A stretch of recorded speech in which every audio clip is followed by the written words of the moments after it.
Swaraj news సమాజహితమే మా స్వరం. అతి తక్కువ కాలంలోనే అశేష ప్రేక్షకాదరణ పొందిన స్వరాజ్ న్యూస్. గ్రామాల్లో సమస్యలు ఉన్నాయా? ఆఫీసర్లకు చెబితే పనిచేయట్లేదా? మీ సమస్యలు అట్లనే పెండింగ్లో ఉన్నాయా? మీ దృష్టికి ఏదైనా సమస్య వచ్చిందా? ప్రజాహితం కోరే సమస్య ఏదైనా ఉంటే మాకు తెలపండి. డీటెయిల్స్, ఫోటోలు, వీడియోలు షేర్ చేయండి. మీరే మీ సమస్యకు ఫుల్ స్టాప్ పెట్టే రిపోర్టర్ కావచ్చు. సమస్య కనిపించిందా? వీడియో లేదంటే ఫోటోలు పంపించండి. దాన్ని మేము జనానికి చూపిస్తాం. Swaraj news WhatsApp number 9416230788. నమస్తే, వెల్కమ్ టు స్వరాజ్ న్యూస్. ముందుగా హెడ్లైన్స్.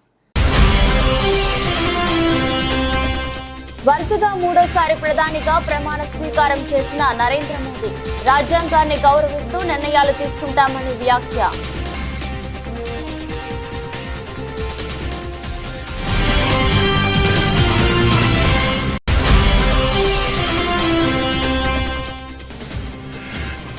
సీఎం రేవంత్ రెడ్డి సమక్షంలో కాంగ్రెస్ లో చేరిన మరో బీఆర్ఎస్ ఎమ్మెల్యే. హస్తం గూటికి జగిత్యాల ఎమ్మెల్యే సంజయ్ కుమార్.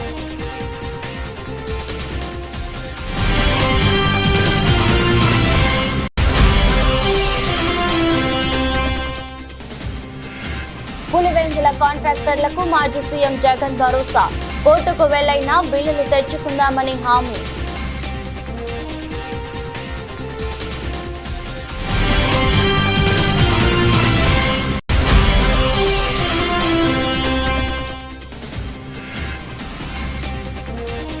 ఏపీ సచివాలయంలో బాధ్యతలు స్వీకరించిన మంత్రి లోకేష్. విద్యాశాఖ మంత్రిగా మెగా డిఎస్సి ఫైలుపై సంతకం.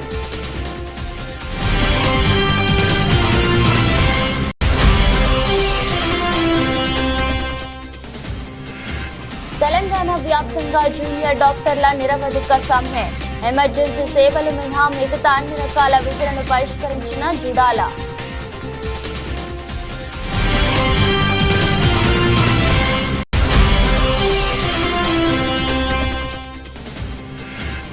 భారత్ ఆసీస్ మధ్య నేడు కీలక పోరు. నేటి మ్యాచ్ రద్దయితే నేరుగా సెమీస్ కు భారత్.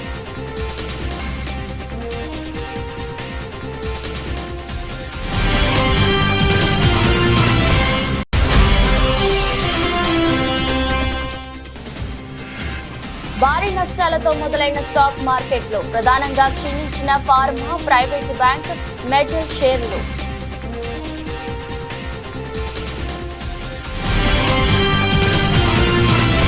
పద్దెనిమిదవ లోక్సభ తొలి సమావేశాలు మరి కాసేపట్లో ప్రారంభం కాబోతున్నాయి.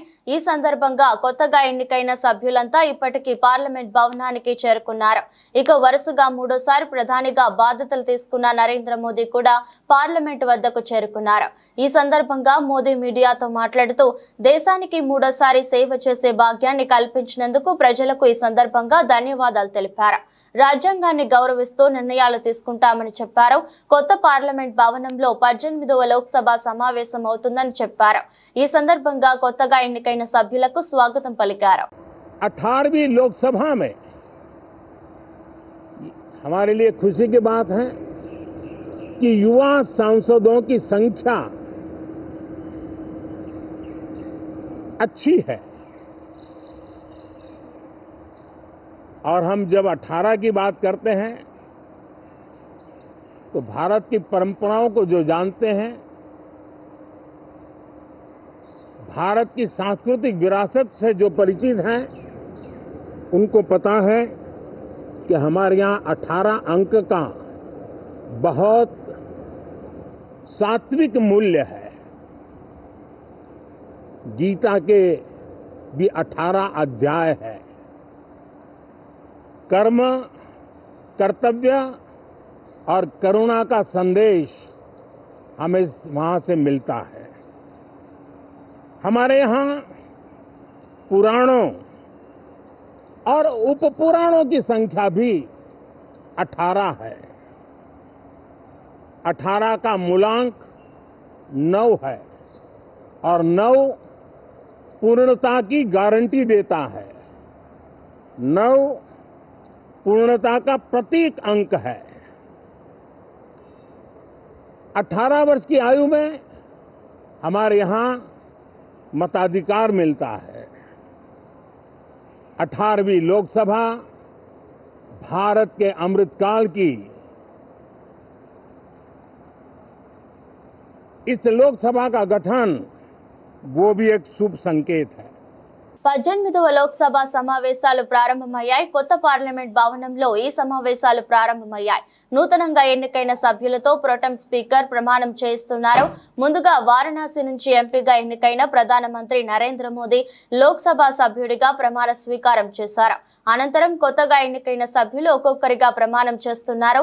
మొత్తం తొలి రోజు 280 మంది ఎంపీలు ప్రమాణం చేయనున్నారు. మిగిలిన వారితో మంగళవారం ప్రమాణ స్వీకారం చేయిస్తారు. అనంతరం స్పీకర్ ఎన్నికకు నామినేషన్ కార్యక్రమం ప్రారంభమవుతుంది. 26న స్పీకర్ ఎన్నిక పూర్తవుతుంది. मैं नरेंद्र दामोदर दास मोदी जो लोकसभा का सदस्य निर्वाचित हुआ हूं, ईश्वर की शपथ लेता हूं कि मैं विधि द्वारा स्थापित भारत के संविधान के प्रति सच्ची श्रद्धा और निष्ठा रखूंगा।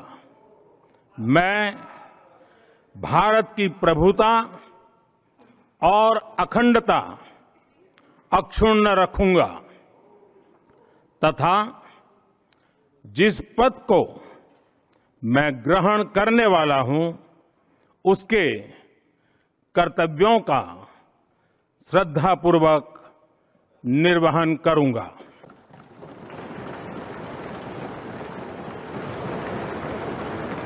బీఆర్ఎస్ పార్టీకి మరో ఎదురు దెబ్బ తగిలింది. ఆ పార్టీకి చెందిన జగిత్యాల ఎమ్మెల్యే ఎం సంజయ్ కుమార్ కాంగ్రెస్ తీర్థం పుచ్చుకున్నారు. ఆదివారం రాత్రి ఆయన కాంగ్రెస్ పార్టీలో చేరారు.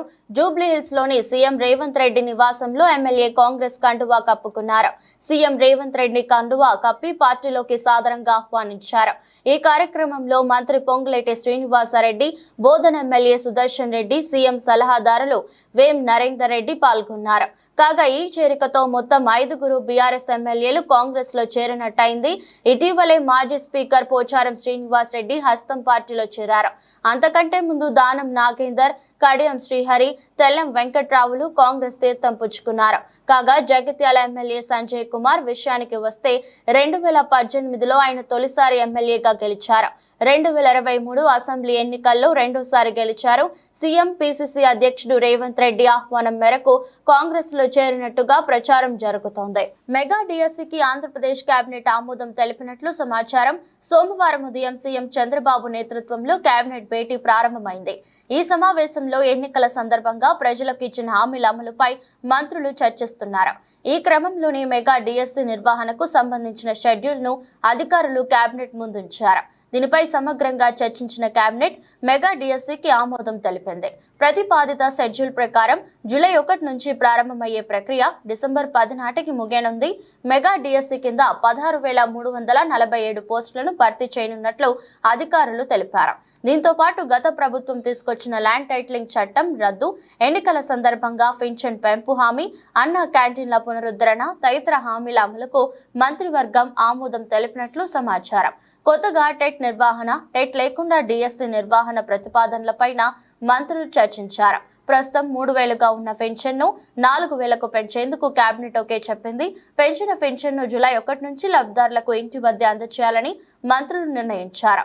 ఏప్రిల్ నెల నుంచే పెన్షన్ పెంపు అమలు చేయాలని, ఆ మొత్తాన్ని ఈ నెల పెన్షన్తో కలిపి ఇవ్వాలని మంత్రివర్గం నిర్ణయించింది.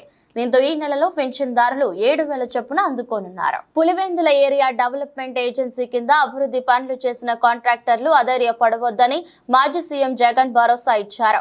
కోర్టుకు వెళ్లైనా బిల్లులు తెచ్చుకుందామని అన్నారు.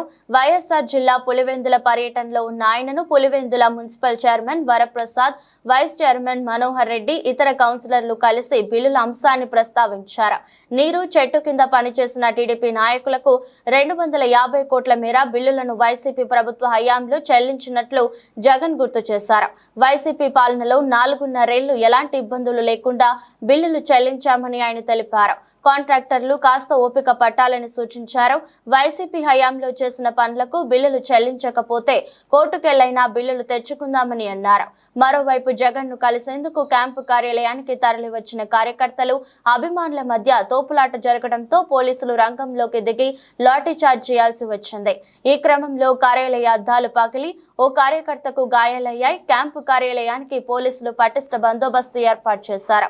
పులివెందుల, కడప డీఎస్పీలు వినోద్ కుమార్, రవికుమార్, రమాకాంత్ ఆధ్వర్యంలో 9 మంది సిఐలు, 7 ఎస్ఐలు, 130 మంది పోలీసులు బందోబస్తులో పాల్గొన్నారు. ఆంధ్రప్రదేశ్ ఐటీ శాఖ మంత్రి నారా లోకేష్ సోమవారం బాధ్యతలు స్వీకరించారు. ఉదయం సచివాలయానికి చేరుకున్న మంత్రి లోకేష్ కు వేద మంత్రోచ్చరణలతో పండితులు స్వాగతం పలికారు. అనంతరం 4వ బ్లాక్ లోని తన ఛాంబర్ లో లోకేష్ ప్రత్యేక పూజలు చేసి ఐటీ, విద్య, ఆర్టీజీ శాఖల బాధ్యతలు చేపట్టారు. పలు దస్త్రాలను ఆయన పరిశీలించారు. ఆంధ్రప్రదేశ్ ఐటీ, విద్య, ఆర్టీజీ శాఖల మంత్రిగా బాధ్యతలు స్వీకరించిన నారా లోకేష్ తొలి సంతకం మెగా డిఎస్సి ఫైలుపై చేశారు.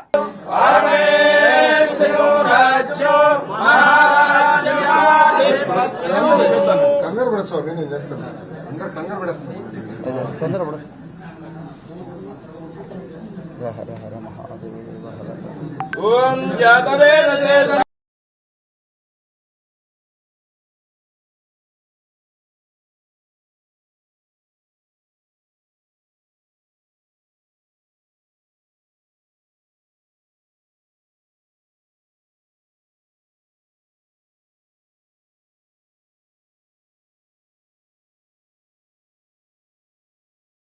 పద్దెనిమిదవ లోక్సభ తొలి సమావేశాలు కొనసాగుతున్నాయి.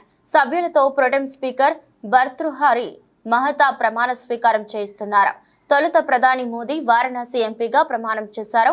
అనంతరం కేంద్ర మంత్రులు, ఇతర సభ్యులు ప్రమాణం చేస్తున్నారు. ఈ క్రమంలో కేంద్ర మంత్రులు కిషన్ రెడ్డి, రామ్మోహన్ నాయుడు తెలుగులో ప్రమాణ స్వీకారం చేశారు. తొలి రోజు 280 మంది ఎంపీలు ప్రమాణం చేయనున్నారు. మిగిలిన వారు మంగళవారం ప్రమాణ స్వీకారం చేస్తారు. అనంతరం స్పీకర్ ఎన్నికకు నామినేషన్ కార్యక్రమం మొదలవుతుంది. ఈ నెల 26న స్పీకర్ ఎన్నిక పూర్తవుతుంది. 27న రాజ్యసభ సమావేశాలు కూడా ప్రారంభమవుతాయి. అదే రోజు ఉభయ సభలను ఉద్దేశించి రాష్ట్రపతి ద్రౌపది ముర్ము ప్రసంగించనున్నారు.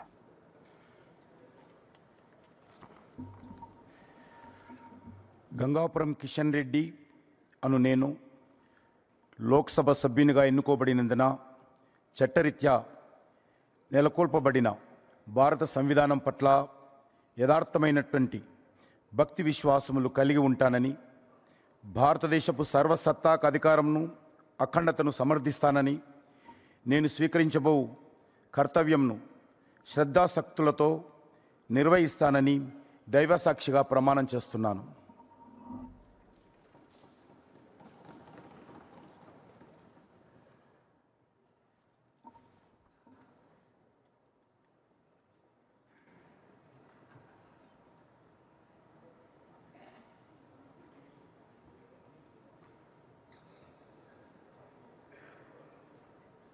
హనుమకొండ జిల్లా బీదదేవరపల్లి మండలం గాంధీనగర్ గ్రామంలో మంత్రి పొన్నం ప్రభాకర్ పాల్గొన్న డాక్టర్ బిఆర్ అంబేద్కర్ విగ్రహావిష్కరణ కార్యక్రమం రసాబసగా మారింది. విగ్రహావిష్కరణ అనంతరం నిర్వహించిన సమావేశంలో బీఆర్ఎస్ పార్టీకి చెందిన హనుమకొండ జడ్పీ చైర్మన్ సుధీర్ కుమార్ రాష్ట్రంలో గత బీఆర్ఎస్ ప్రభుత్వ హయాంలో ఎస్సీ రెసిడెన్షియల్ పాఠశాలను పెంచామని, ఇప్పుడున్న కాంగ్రెస్ ప్రభుత్వం కూడా మరిన్ని రెసిడెన్షియల్ పాఠశాలను ఏర్పాటు చేయాలన్నారు. అదేవిధంగా దళితులకు ఇచ్చిన దళిత బంధు స్థానంలో అంబేద్కర్ అభయహస్తం కింద దళితులకు 12 లక్షల రూపాయలు రాష్ట్ర ప్రభుత్వం ఇవ్వాలన్నారు. ఈ విషయాలపై మంత్రి పొన్నం ప్రభాకర్ ముఖ్యమంత్రితో మాట్లాడాలని అంటుండగానే మంత్రి పొన్నం ప్రభాకర్ కలక చేసుకుని అంబేద్కర్ విగ్రహావిష్కరణ కార్యక్రమం రాజకీయ వేదిక కాదని, పార్టీల గురించి మాట్లాడవద్దని ఆగ్రహం వ్యక్తం చేశారు. జడ్పీ చైర్మన్ సుధీర్ కుమార్ దగ్గర నుండి మైక్ తీసుకుని పక్కకు ఇచ్చేశారు. అయినా తాను మాట్లాడతానని మైక్ ఇవ్వమని జడ్పీ చైర్మన్ సుధీర్ కుమార్ కోరడంతో అక్కడే ఉన్న కాంగ్రెస్ పార్టీ శ్రేణులు కాంగ్రెస్ పార్టీకి అనుకూలంగా నినాదాలు చేశారు. దీంతో సమావేశంలో కాసేపు గందరగోళం చోటు చేసుకుంది. అనంతరం కాసేపటికి జడ్పీ చైర్మన్ సుధీర్ కుమార్ అక్కడి నుండి వెళ్లిపోయారు. దళితులకు అదేవిధంగా గిరిజన కుటుంబాలన్నిటికీ ఒక్కొక్క కుటుంబానికి 12 లక్షల రూపాయలు ఇవ్వాల్సిందిగా కోరుతా ఉన్నాను. ఈ సందర్భంగా మంత్రి గారు ఇక్కడే ఉన్నారు. మరి వాళ్ళ అయితే అన్ని ఇస్తారనుకోండి నమ్మకం ఉండదు. ఎందుకంటే అంటే నేను ఇస్తాను మాట్లాడే కాదు. ఇవాళ ఇది అంబేద్కర్ విగ్రహావిష్కరణ, అది రాజకీయాలతో టీఆర్ఎస్ ఏం చేసి కాంగ్రెస్ ఏం చేసింది వద్దు. అనవసరం లేని ప్రాంతం వచ్చి మాటలు ఎవరైనా మాట్లాడేదా? ఎందుకు దాని గురించి మాట్లాడి మీరు అగౌరవపరుచుకుంటారు? రాజకీయాలు, ప్రభుత్వాలు, ఎన్నికలు, ఓట్లు అవన్నద్దు.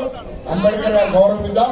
దళిత సంఘాలకు ఏం చేద్దాం చెప్తాం. కానీ అవి ఎందుకు పంచాయతీ ఖాళీగా ఉండదు.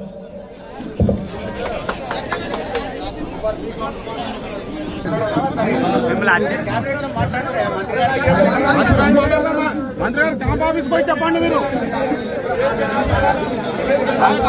మంత్రి గారితో అవుతుంటే క్యాంప్ ఆఫీస్కి పోయి చెప్పండి.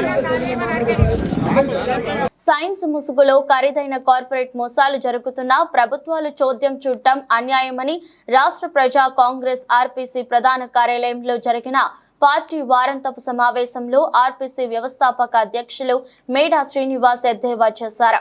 వైద్య విద్య పూర్తిగా కార్పొరేట్ మాఫియా చేతుల్లోకి వెళ్లిపోయిందని, వైద్య విద్యార్థులకు మానవ శరీర అవయవాలు పైన ఆరోగ్య సమస్యలపైన ఆదాయం చేసే విధంగా పాఠ్యాంశాలను బోధించటం లేదని, ఖరీదైన వ్యాపార దృక్పథ కోణంలో వైద్య శాస్త్రాన్ని కార్పొరేట్ శక్తులు వశపరుచుకుంటున్నాయని, వైద్య సిలబస్ ను సైతం వైద్య వ్యాపార సామ్రాజ్యానికి అనుగుణంగా విస్తరించే విధంగా విద్యార్థులకు వైద్య కళాశాలల్లో బోధనలు బోధిస్తున్నారని, రోగాలు తగ్గించడంపై సిలబస్ ను బోధించకుండా ప్రైవేట్ కార్పొరేట్ ఆసుపత్రులకు ఒక రోగి నుండి లక్షల్లో కాసులు కురిసే విధంగా వాస్తవ వైద్య శాస్త్రానికి అంతుపట్టని వైద్య సేవలు రోగికి జరుగుతున్నాయని, నేడు అనేక మందికి వైద్య శాస్త్రంపై అవగాహన లేకపోయినా చైనా, రష్యా సిలబస్ చదివామంటూ ఆదేశ సర్టిఫికెట్లతో వైద్యులుగా చలామణి అయిపోతూ మనుషుల ప్రాణాలు తీస్తున్నారని, ప్రభుత్వాలు ప్రైవేట్ కార్పొరేట్ ఆసుపత్రుల నిర్వహణలపైన, సౌకర్యాలపైన, నిబంధనలపైన కనీస పర్యవేక్షణ లేకుండానే డిఎం మరియు హెచ్ఓ శాఖలు పనితీరు అంతా అవినీతి కాసులు దండుకోవటంపై ఉన్న ధ్యాస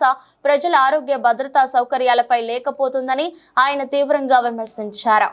కానీ సగటు మనిషి ఈరోజు బ్రతకడం అంటే ఎంత కష్టంగా ఉందో, ప్రభుత్వాలు పథకాలు ఇచ్చాం, అవి ఇచ్చాం, ప్రజలకి చాలా మేలు చేస్తున్నాం అని రాజకీయ ప్రచారాన్ని చేసుకోవడం తప్ప ఈరోజు ప్రతి మనిషి ఏదో ఒక ట్యాబ్లెట్ వేసుకోకుండా బ్రతికేటటువంటి పరిస్థితి లేదు. జీవితం అనారోగ్యాలతోనే గడుస్తుంది. ఎందుకంటే ఈ మార్కెట్లో లభ్యమయ్యేటటువంటి ప్రతి వస్తువు కూడా పూర్తిగా పొల్యూట్ అయిపోయింది. త్రాగే నీరు దగ్గర నుంచి గాలి, ఇండస్ట్రియల్ పొల్యూషన్ కావచ్చు, రివర్ వాటర్ పొల్యూషన్ కావచ్చు, అలాగే మాల్స్లో దొరికేటటువంటి ప్రతి వస్తువు ఈరోజు పొల్యూట్ అయిపోయింది. వీటి మూలంగా ప్రజల ఆరోగ్యాలు క్షీణిస్తున్నాయి. మీరు ఈరోజు చెప్పేటటువంటి కలబుల కబుర్లన్నీ కూడా మనిషి బ్రతకడానికి పనికి రావడం లేదు. ఈరోజు ఒక టెస్ట్ చేయించుకోవడానికి బ్లడ్ టెస్ట్, యూరిన్ టెస్ట్లో, లివర్ టెస్ట్లో, అలాగే ట్రైగ్లైసిస్, HbA1c ఏ టెస్ట్ చేసుకున్నా ఈ ఏరియాలో ఒక టెస్ట్ చేయించుకుంటే మరలా ఇంకో ల్యాబ్కి వెళ్తే ఆ రేటు వేరేగా ఉంటుంది, ఇంకో దగ్గర ఇంకో రేటు ఉంటుంది. మేము గవర్నమెంట్ని, రాష్ట్రీయ ప్రజా కాంగ్రెస్ పార్టీ నుంచి ఒకటే డిమాండ్ చేస్తున్నాం. ఈ ల్యాబొరేటరీ టెస్టులు అన్నీ కూడా ఒక సీలింగ్ పెట్టండి, ఒక నియంత్రణ పెట్టండి. ప్రతిదానికి ఈ రేటు కన్నా ఎక్కువ ఉండకూడదు అని ప్రభుత్వం ఒక సర్క్యులర్ జారీ చేయండి. ఇప్పుడు వ్యాపారస్తులందరూ కూడా రాజకీయ వ్యాపార రంగంలో గెలిచి అసెంబ్లీకి వెళ్ళారు, కోట్ల రూపాయలు ఖర్చు పెట్టుకున్నారు, అలాగే వందల కోట్ల రూపాయలు సంపాదించుకుంటారు. ప్రజలకు సేవలు ఎందుకు చేస్తారు అనేది మనం ఒకసారి ఆలోచించుకోవాలి.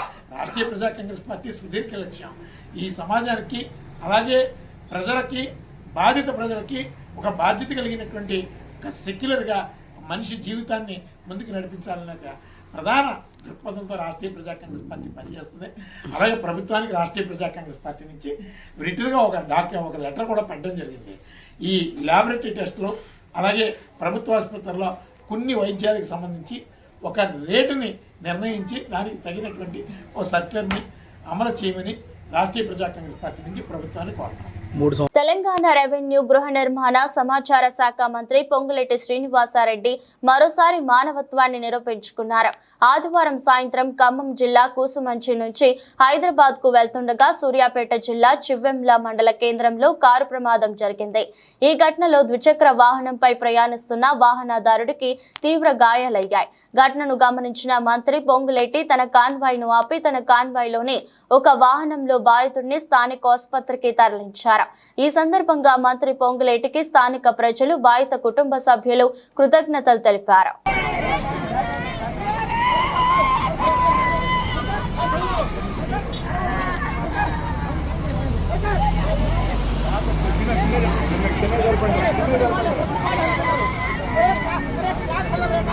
మంచి కూర్చోండి, మీరు కూడా కూర్చోండి. కూర్చోండి లోపల బాబు, ఒక కూర్చోండి. హాస్పిటల్ మెసేజ్ ముందు ఫార్వర్డ్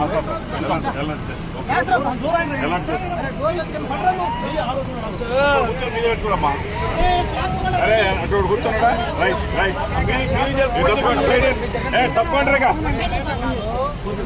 తప్పకుండా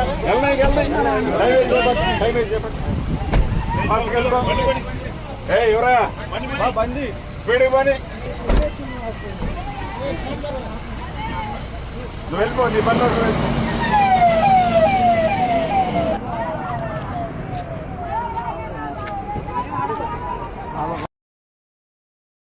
మెదక్ జిల్లా కౌడిపల్లి పోలీస్ స్టేషన్ పరిధిలో గృహ నిర్మాణానికి ఉపయోగించే సెంట్రింగ్ డబ్బా చోరీకి పాల్పడుతున్న 10 దొంగల ముఠాను అరెస్ట్ చేశారు కౌడిపల్లి పోలీసులు. ఈ నెల 11న కౌడిపల్లి మండల పరిధిలోని నాగుసనపల్లి గ్రామానికి చెందిన ఆల్మాయిపేట దశరథ్ గృహ నిర్మాణానికి 200 సెంట్రింగ్ డబ్బులు సెంట్రింగ్ మేస్త్రి పెద్దాపురం అశోక్ తీసుకురాగా గుర్తు తెలియని నిందితులు అపహరించారు. అందుకుగాను సెంట్రింగ్ మేస్త్రి అశోక్ కౌడిపల్లి పోలీసులకు ఫిర్యాదు చేయగా దర్యాప్తు చేపట్టిన పోలీసులు 2 ప్రత్యేక బృందాలుగా ఏర్పడి రాత్రిపూట తనిఖీలు నిర్వహించారు. ఇదే క్రమంలో సెంట్రింగ్ డబ్బాల చోరీకై మరలా కౌడిపల్లి వచ్చిన దొంగల ముఠాను అరెస్ట్ చేసి 99,000 నగదు, ఒక ప్యాసింజర్, ఒక ట్రాలీ ఆటో, ద్విచక్ర వాహనం, 255 సెంట్రింగ్ డబ్బాలను రికవరీ చేశారు. పోలీసులు మీడియా సమావేశం నిర్వహించిన మెదక్ జిల్లా ఎస్పీ బాలస్వామి నిందితుల వివరాలు వెల్లడించి రిమాండ్ కు తరలించారు. 117/24 అనే క్రైమ్ నెంబర్లో సెంట్రింగ్ బాక్సెస్ పోయినవని కౌడిపల్లి పిఎస్లో ఒక కేసు రిజిస్టర్ చేయడం జరిగింది. దీన్ని బేస్ చేసుకొని మా టీం అంటే పోలీస్ టీం ఎవరైతే ఉన్నారో SI Ranjith Reddy, constable Bagaiah, Upender and Srikanth, వీళ్ళు ముగ్గురు ఒక టీమ్గా పనిచేస్తూ ఈ సెంట్రింగ్ బాక్సెస్ ఎక్కడ పోయినాయి అనేది సీసీటీవీలు వెరిఫై చేసినప్పుడు ఒక అనుమానాస్పదంగా ఒక ఆటో ట్రాలీ ఆటో కనబడడం జరిగింది. దాన్ని ట్రేస్ అవుట్ చేసుకుంటూ డిటెక్ట్ చేసినప్పుడు ఇది పల్పనూరు గ్రామం వద్ద అత్నూర పోలీస్ స్టేషన్ లిమిట్స్లో ఒక గ్రామంలో అక్కడ డంప్ చేసి వెళ్ళిపోయినట్టుగా తెలిసింది. సో దాని తర్వాత క్లూస్ని బట్టి ఆటో ట్రాలీని నంబర్ని ట్రేస్ చేసి వాళ్ళ ఓనరు, తర్వాత ఎవరైతే ఈ అఫెన్స్లకు పాల్పడ్డారో ఆ అఫెన్సెస్ను సంబంధించిన పర్సన్స్ని కూడా మొత్తము 10 మెంబర్స్ని అరెస్ట్ చేయడం జరిగింది. ఈ 10 మెంబర్స్ని ఇంట్రాగేషన్ చేసినప్పుడు వీళ్ళు ఈ కౌడిపల్లిలో జరిగినటువంటి ఈ 117/24 కాకుండా ఇంతకుముందు కూడా కుల్చారం లిమిట్స్లో 2 కేసులు, తర్వాత శంకరంపేట ఏ లిమిట్స్లో 1 కేసు, అల్లాదుర్గ్ పిఎస్ లిమిట్స్లో 1 కేసు కూడా ఈ గత 15 రోజులలోనే చేయడం జరిగింది. ఆ టోటల్ వాల్యూ ఒక ట్రాలీ ఆటో, ఒక ప్యాసింజర్ ఆటో, ఒక బైక్, తర్వాత 255 సెంట్రింగ్ బాక్సెస్ వర్త్ అరౌండ్ 2,50,000, తర్వాత 99,000 క్యాష్ను కూడా రికవరీ చేయడం జరిగింది. తెలంగాణ వ్యాప్తంగా జూనియర్ డాక్టర్లు నిరవధిక సమ్మెకు దిగారు. దీనిలో భాగంగా సోమవారం ఉస్మానియా మెడికల్ కాలేజీలో ధర్నా చేశారు. ఎమర్జెన్సీ సేవలు మినహా మిగతా అన్ని రకాల విధులను బహిష్కరించారు. దీంతో ఓపీ సేవలు, ఎలెక్టివ్ సర్జరీలు, వార్డు డ్యూటీలు నిలిచిపోయాయి. తమ డిమాండ్లు పరిష్కారం అయ్యేంత వరకు తగ్గేది లేదని జూనియర్ డాక్టర్లు స్పష్టం చేశారు. దాదాపు 4,000 మంది సమ్మెలో పాల్గొంటున్నామని తెలిపారు. స్టైఫండ్ చెల్లింపులతో పాటు 8 డిమాండ్లు పరిష్కరించాలని వారు కోరుతున్నారు. గత 4 రోజులుగా నిరసన తెలుపుతున్నప్పటికీ వైద్య శాఖ మంత్రి కానీ ప్రభుత్వం కానీ పట్టించుకోలేదని జూడాలు వాపోయారు. ఈ నేపథ్యంలోనే నిరవధిక సమ్మెకు దిగినట్లు తెలిపారు. ప్రైవేట్లో ఇవ్వాలి ఒక సూపర్ స్పెషాలిటీ కార్డియాలజిస్ట్ కానీ, న్యూరాలజిస్ట్ కానీ, న్యూరోసర్జన్ కానీ బయటికి వెళ్ళి ఎర్న్ చేస్తే we can earn the figures. అట్లాంటిది we are bound to government, we are bound to the పీపుల్కి సర్వ్ చేద్దామని చెప్పి గవర్నమెంట్ సర్వీస్లోకి వచ్చి బాడీ తీసుకొని సర్వీస్ చేద్దాం అనుకుంటాం. కనీసం ఏంటంటే I request Maithar Sai Krishna, please take the lead. 20 వాళ్ళు అందరూ కొద్దిగా ముందుకు రావాలి, ముందు వచ్చి ఉండాలి. 20 వాళ్ళు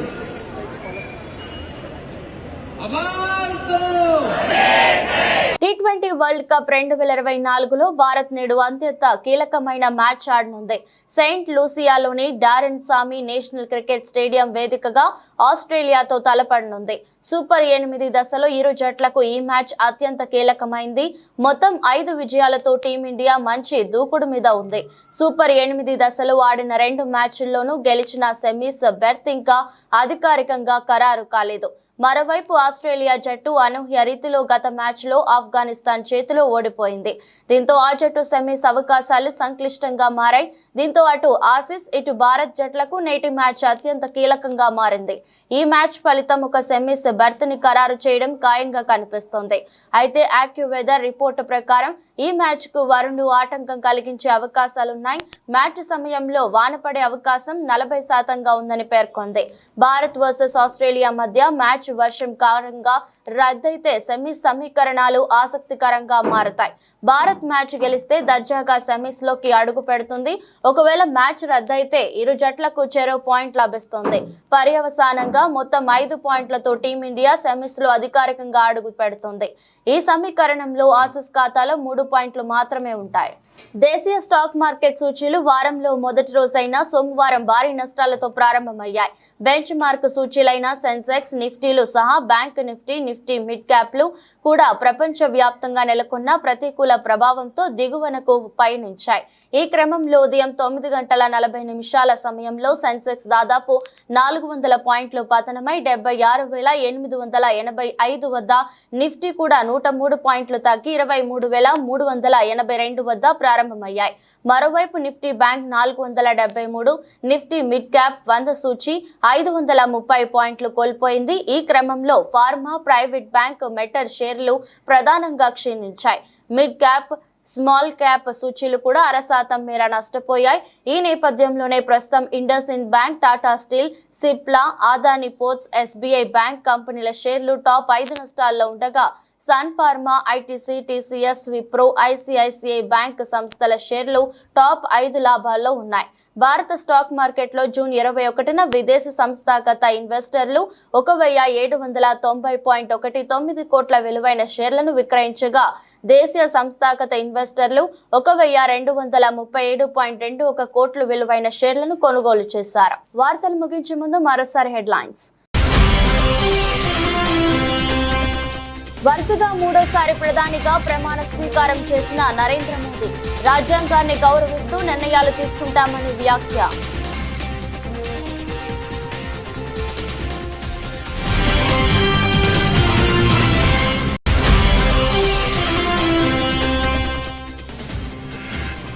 సీఎం రేవంత్ రెడ్డి సమక్షంలో కాంగ్రెస్ లో చేరిన మరో బీఆర్ఎస్ ఎమ్మెల్యే. హస్తం గూటికి జగిత్యాల ఎమ్మెల్యే సంజయ్ కుమార్.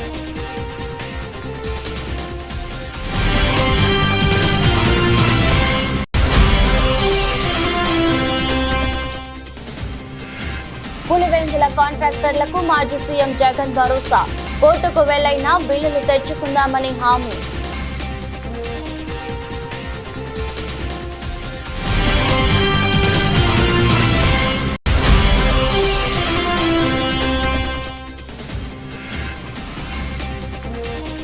ఏపీ సచివాలయంలో బాధ్యతలు స్వీకరించిన మంత్రి లోకేష్.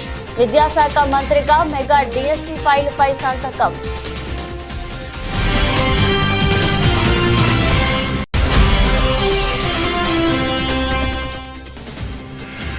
తెలంగాణ వ్యాప్తంగా జూనియర్ డాక్టర్ల నిరవధిక సమ్మె. ఎమర్జెన్సీ సేవలు మినహా మిగతా అన్ని రకాల విధులను బహిష్కరించిన జుడాల.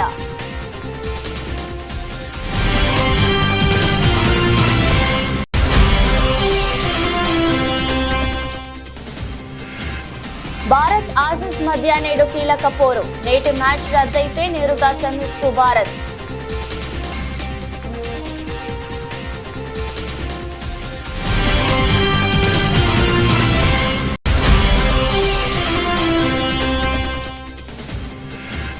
భారీ నష్టాలతో మొదలైన స్టాక్ మార్కెట్లు. ప్రధానంగా క్షీణించిన ఫార్మా, ప్రైవేట్ బ్యాంక్, మెటల్ షేర్లు.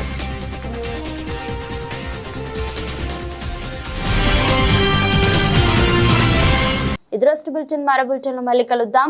అంతవరకు సెలవు. నమస్కారం.